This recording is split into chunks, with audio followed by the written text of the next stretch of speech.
you probably heard the news. I'm not sure if you're aware. You might be.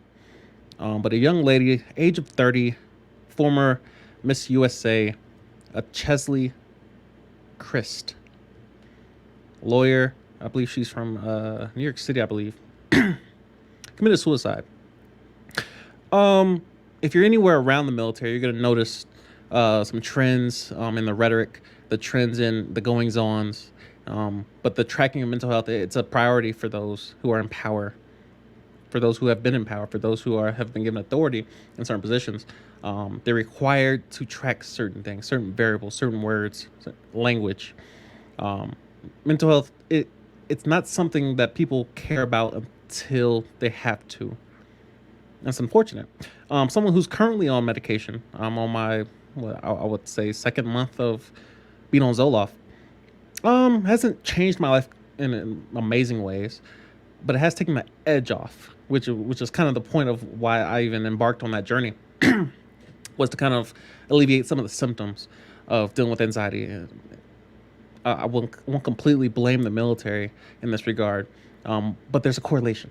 There's a correlation. Somebody's causing something to go wrong, and so with that in mind, I'm highly sensitive to struggle, especially in regards to mental health. My boy just called me yesterday, and he was dealing with anxiety. He had two panic attacks, and it's not normal. It's not normal to be panicking. It's not normal to be worrying, for your body to be in a fight or flight response mode, and nothing's wrong. There's something off. With that in mind, I did want to make a service announcement of those who are struggling. If you're under the sound of my voice, all five of you, my DMs are available to you if you're struggling. If you need someone to talk to, I consistently and continuously make myself available in this regard, mainly because I know what it feels like. And it took me going through mental health issues myself to have empathy, especially to the point where I make myself available for the free. I do offer free, well, they're not free, but consults. Links in the description. Patreon links in the description. Cashapp, everything's in the description. If you would like contact me, you want to support the channel, everything is down in the description. So that's one thing I definitely wanted to cover. Successful seemingly, yet struggling. Beauty in regards to the hierarchy that doth exist, that many argue against.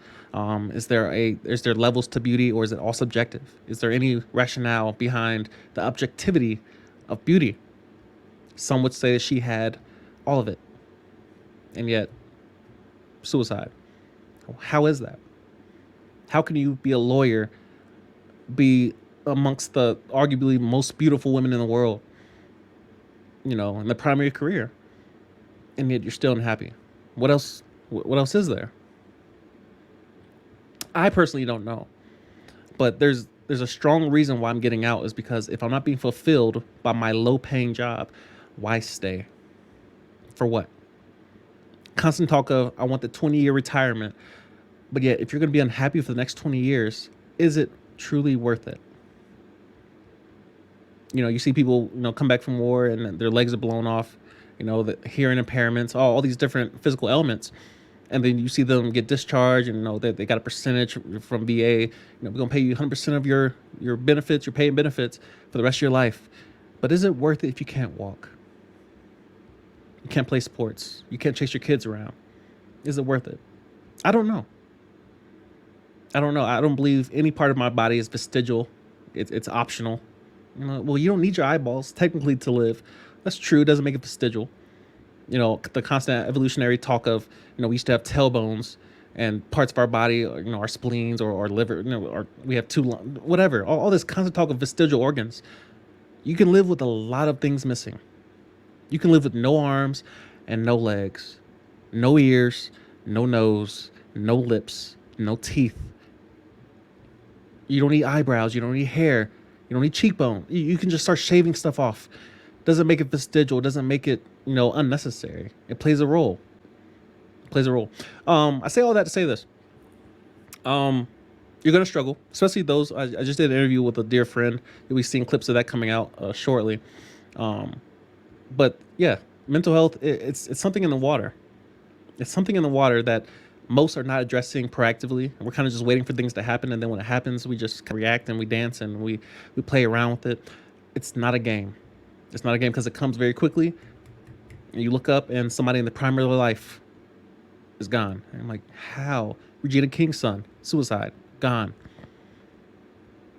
And most of us probably don't care as much until it's a family member or a close friend.